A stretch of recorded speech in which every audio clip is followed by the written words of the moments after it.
Meron po tayong balitang eleksyon 2013. Nananawagan ngayon ng iba't ibang grupo na ibasura na ng COMELEC ang kontrata sa kumpanyang Smartmatic. Yun yung kumpanya nag-supply ng mga tinatawag na PCOS machines sa nakaraang eleksyon 2010. Ang pangamba nila ay baka maka-apekto raw sa eleksyon 2013 ang away ngayon ng Smartmatic at ang dati nilang supplier ng tinatawag na software. Nakatutok si June Veneracion. Taong 2010 na maganap ang kauna-unahang automated election sa Pilipinas. Ang kumpanyang Smartmatic ang nagdala ng teknolohiyang ginamit noon at yun din ang gagamitin sa eleksyon sa susunod na taon.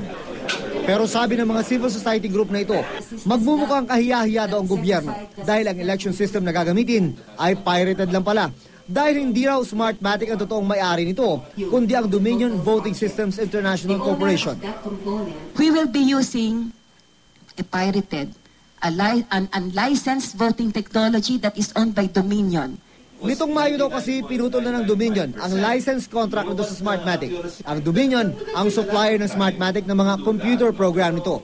Kinasuhan naman ng Smartmatic ang Dominion dahil sa ginawa nito. Dahil sa awayan, ang 2013 election, pati na ang gobyerno, maaari raw malagay sa alanganin. Could you just imagine the Philippine government using an unauthorized software license based in a country, it's a foreign country? That would be quite embarrassing because no less than that main owner, the proprietor, can sue the Philippine government. Kansilahin na nila yung PCOS at maghanap sila ng bagong solution.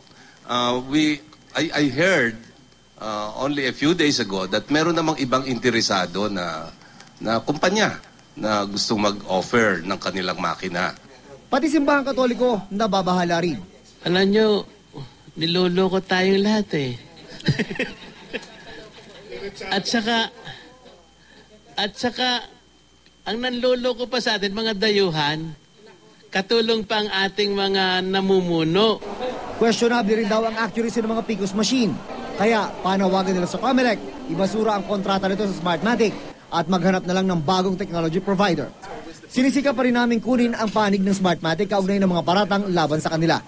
Sabi ni COMELEC Commissioner Rene Sarmiento, nakausap nila nung nakarang linggo ang mga opisyal ng Smartmatic dahil nga sa problema nito sa kanilang subcontractor na Dominion.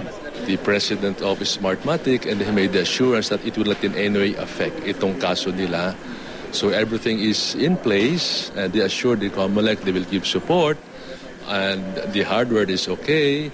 And even the source code is in their possession, so we can proceed with the election. Yan po yung assurance sa NBank Commission. Pag-aaralan nun ng COMELEC ang pagbuo ng contingency measure sakaling magkaproblema ang Smartmatic dahil sa usaping legal na kinakaharap nito. Pero ano man ang mangyari, pagtitiyak ng COMELEC, hindi na raw tayo babalik pa sa mano-manong eleksyon. June Veneracion, Nakatutok, 24 Oras.